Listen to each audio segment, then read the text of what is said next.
On va essayer de découvrir dans ce chapitre-là un nouveau concept qui est la généricité. Alors, la généricité consiste tout simplement à faire des classes qui n'acceptent qu'un certain type d'objets ou de données de façon dynamique. Pour bien comprendre, appréhender cette notion, eh bien, on va essayer de l'illustrer à travers des exemples tout au long de ce chapitre. On va essayer d'abord de voir le cas où on n'utilise pas de généricité. Là, on a notre classe slow qui renferme une variable de type string, ainsi que les méthodes getters et setters et des constructeurs.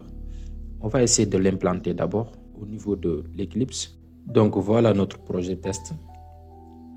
On va y créer notre classe solo. Ce projet possède déjà la classe main qui renferme la méthode main. Donc on va ajouter la classe solo. Comme ça.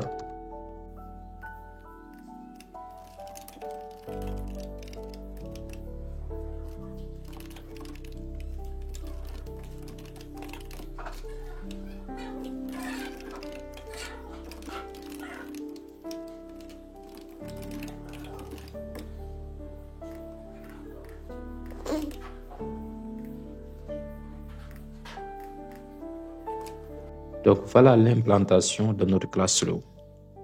Pour faire des tests, c'est très simple. On va se mettre à notre classe main, particulièrement au niveau de la méthode main. Et là, je vais créer une instance de notre classe slow facilement. Avec une valeur, par exemple, bonjour. Et là, si je veux, je vais afficher la valeur V, la valeur s.get à travers l'accesseur. Voyez. Si je veux, je peux modifier. Et là, je mets bonsoir, par exemple. J'écrase bonjour par bonsoir. Si je veux, je vais encore afficher. Donc là, au niveau de la console, j'aurai bonjour, bonsoir. Voyez. Donc jusque-là, il n'y a pas de problème, c'est très simple. Maintenant, supposons que l'on veut manipuler cette classe-là à travers des entiers. Là, cette classe manipule des strings, des scènes de caractères. Supposons que l'on veut manipuler des entiers, ou bien des floats, ou bien des doubles. En tout cas, d'autres types. Qu'est-ce qu'on compte faire? Peut-être vous allez me dire que on va utiliser la classe object, vu que la classe object est la super classe de toutes les classes que l'on peut créer, parce que dans object, il y a la classe object peut englober les classes entières, double, float, etc. Donc, vous pourrez procéder ainsi. Dans ce cas, on va remplacer string tout simplement par object.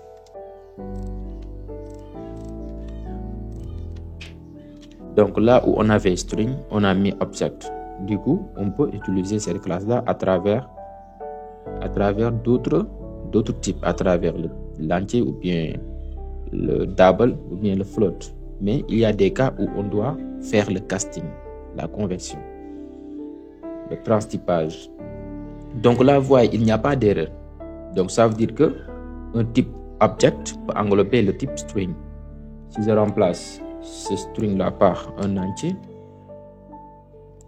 vous voyez, vous verrez que toujours il n'y a pas de problème. Parce que le type entier peut être encapsulé par le type object. Vous voyez, parce que object est la super classe de toutes les classes. Maintenant, si je tente de stocker ce que renvoie getValeur dans une variable de type entier, là, ça va poser problème, comme vous allez le voir. Par exemple, int nombre égale s.get valeur, comme ça. Vous voyez, il y a problème parce que tout simplement getValeur renvoie un objet de type object. Alors, un object, on ne peut pas le stocker dans un entier. C'est impossible parce que l'object est beaucoup plus global que l'entier, de même que le string, etc. Donc, pour faire ça, il faut faire tout simplement le casting, le transtypage. Donc là, il va mettre int. Voilà, donc on met int entre parenthèses, voilà. Et là, l'erreur s'envole. On a fait le casting ici. Vous voyez? Donc ça, on peut faire ça pour créer une seule classe afin de manipuler cette classe-là avec plusieurs types d'objets, avec plusieurs types de données. Mais quand même, c'est déconseillé. Je vous recommande toujours d'utiliser l'objet Object, la classe Object avec parcimonie. Une autre solution, peut-être vous allez me dire qu'on peut créer une classe pour chaque type. Par exemple, une classe qui traite avec les strings, une autre classe pour les entiers, une autre classe pour les doubles. Dans ce cas, vous aurez par exemple solo string, solo int, solo double. Mais supposons qu'après, vous voudriez apporter des modifications. Ces modifications-là s'effectueront dans toutes les classes. Alors, dans ce cas, bienvenue à la maintenance difficile. Vous avez vu? Donc, pour faire ça, il y a une solution adéquate. La solution consiste tout simplement à créer une classe qui n'accepte qu'un certain type d'objet ou de données de façon dynamique, que l'on appelle la généricité. Avec la généricité, on utilise une seule classe. Et cette classe-là peut s'adapter suivant le type. On peut utiliser cette classe pour manipuler les strings, on peut utiliser cette classe pour manipuler les entiers, on peut utiliser cette classe aussi pour manipuler les doubles. Ça sera une classe en fait générique. Ouais. Donc la syntaxe est très simple. On met le nom de la classe, crochet le T. T en fait, c'est le type. Lors de la création de la classe, le type n'est pas défini. Le type ne sera défini que lors de l'instanciation de la classe. Est-ce que vous avez saisi? Donc, si on veut manipuler notre classe avec des entiers, lors de l'instanciation de la classe, eh bien, on précise entier. Si on précise entier, dans ce cas, on ne peut utiliser cette classe-là qu'avec les entiers, comme on va le voir. Alors, pour l'implanter, c'est très facile. Il suffit juste de faire quelques réglages, quelques modifications ici concernant la classe. D'abord là, on va mettre crochet et on met T. Après, on remplace object par T.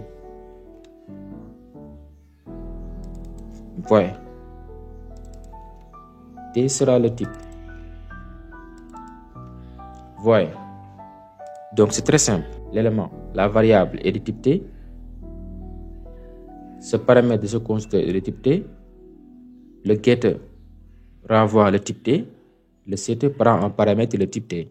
Un objet de type T, une variable de type T. Et comme je l'ai dit, ce type T-là sera défini lors de l'instanciation de la classe. Donc, pour appliquer cette généricité-là, il suffit de créer la classe sur le voie et je clique. Automatiquement, il me met crochet T.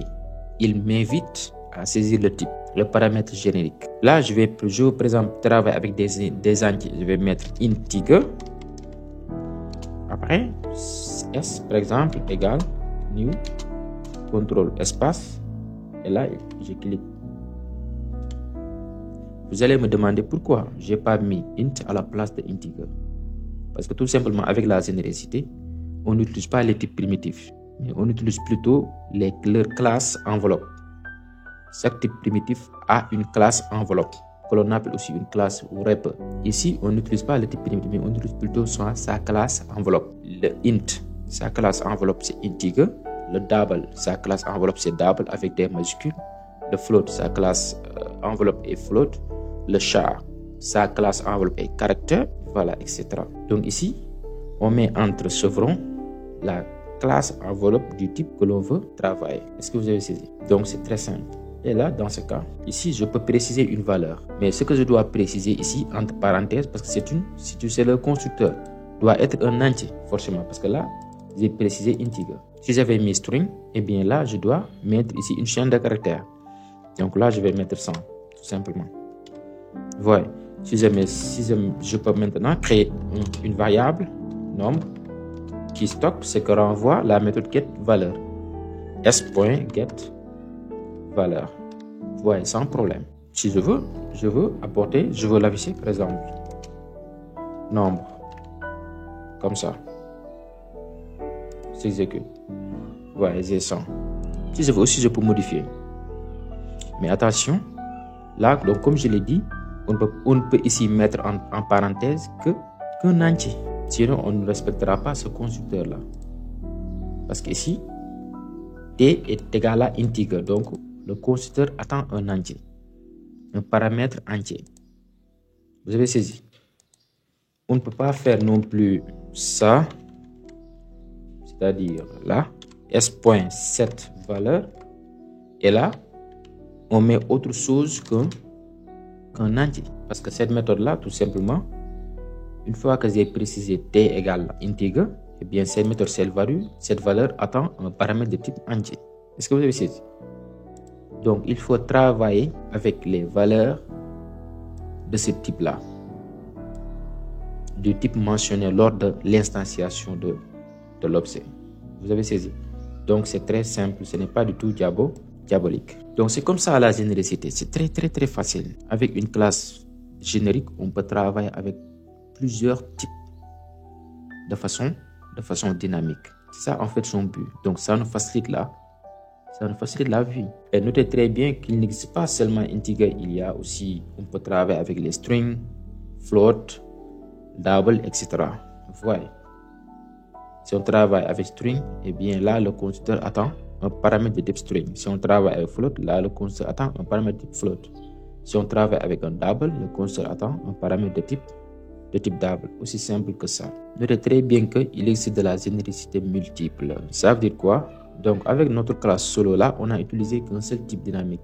Notre classe générique ne possède qu'un paramètre. On peut créer, rien ne nous empêche de créer une classe qui possède plusieurs paramètres, c'est-à-dire plusieurs types génériques. Vous avez vu? Ça en fait la généricité multiple. Donc, on va essayer de mettre en place une autre classe que l'on peut appeler duo, par exemple, duo, qui va prendre deux paramètres de type générique. Donc, l'implantation, c'est très simple. Ça s'approche un peu de l'implantation de tout à l'heure. Vous voyez? Parce que là, au lieu d'avoir un seul type T, on aura deux, par exemple T et S. Et ces types-là seront renseignés lors de l'instanciation de la classe. Donc, je fais clic droit, classe, solo. Pas solo, mais duo. Comme ça, je clique sur Entrée. Et là, je mets les crochets. Je peux mettre T et S. Vous pouvez mettre n'importe quel caractère, n'importe quelle lettre plutôt. Mais moi, je choisis T et S. Vous pouvez mettre U et V. Ça va de soi. Et là, je vais créer deux variables avec qui je vais travailler. Private string valeur 1 point virgule private string valeur 2 point virgule, et là je peux générer les getters et les setters ainsi que même le constructeur d'initialisation. Source generate getters et setters, je sélectionne all. Voilà. Maintenant, je vais essayer de générer le constructeur. Vu que moi, je suis feignant, je n'aime pas du tout coder. Oui, generate constructor using fields. Oui, je clique sur generate. Vous voyez, le constructeur est là. J'enlève un peu l'appel de la super classe. Et voilà, c'est tout. Et là, je peux aussi l'utiliser pour créer le constructeur par défaut. Comme ça. Public. Duo 6.valeur 1 égale à nul. Vous voyez, 6.valeur 2 est égal à nul aussi. Voilà. Donc ici, chaque variable a ses getters et setters. Donc on peut y accéder, comme aussi on peut accéder en lecture comme en écriture, en modification. Si je veux, on peut faire un exemple. Là, par exemple. Donc, je vais mettre duo. Je dois préciser cette fois-ci deux types. Et les deux types que je vais préciser, je dois travailler avec tout au long du programme. C'est-à-dire avec l'utilisation de cette classe-là. Donc là, je vais mettre un string, par exemple. Et là, un booléen. Comme ça. Donc, encore une fois, là, on mentionne la classe enveloppe, mais pas le type primitif. Vous avez vu? Donc, booléen, sa classe enveloppe, c'est booléen avec B majuscule, parce que c'est une classe. Et là, je mets, par exemple, duo égale new duo comme ça, string booléen. Donc, là, si j'ai mis string booléen, je dois répéter ça ici. String booléen. Il faut respecter l'ordre des paramètres. Vous avez saisi? On ne peut pas déclarer ici string boolean et mettre là autre chose. Par exemple, integer boolean ou double boolean. Attention, il faut respecter ça. Parce que la variable qui stockera l'objet doit être de même type que cette instance-là. Est-ce que vous avez saisi? Voilà. Donc là, je peux mettre en paramètre. Attention aussi, il faut respecter les paramètres, l'ordre des paramètres. D'abord une string, une chaîne de caractères, après un booléen. Par exemple, je vais mettre célibataire, après true, comme ça. Il y a un petit problème quelque part là.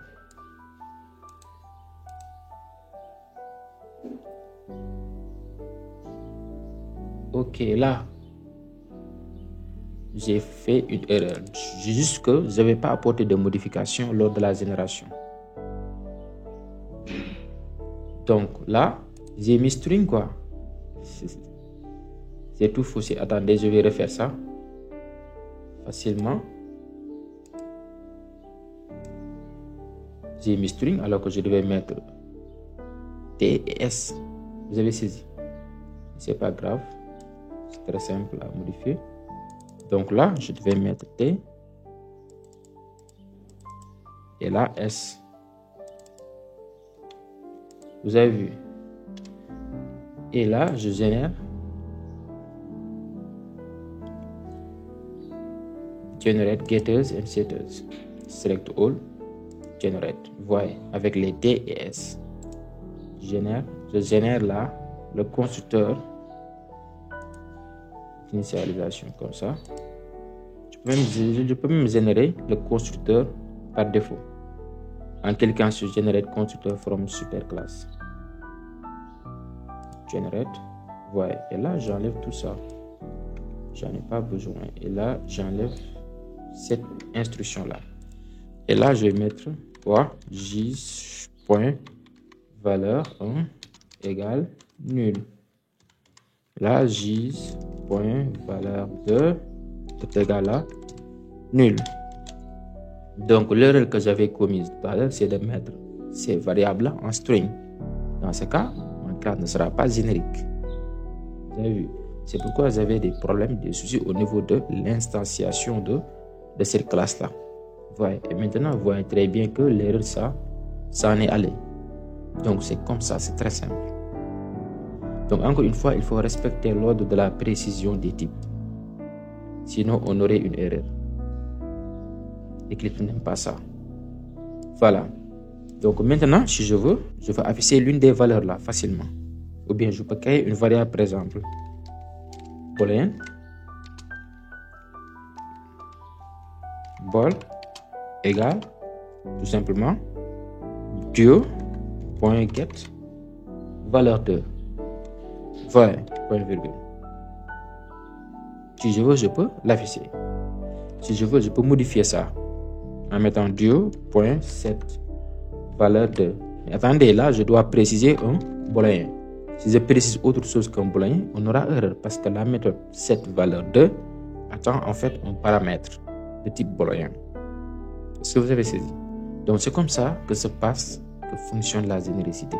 C'est une notion très très simple à aborder, très compréhensible. Donc ça en fait la généricité multiple.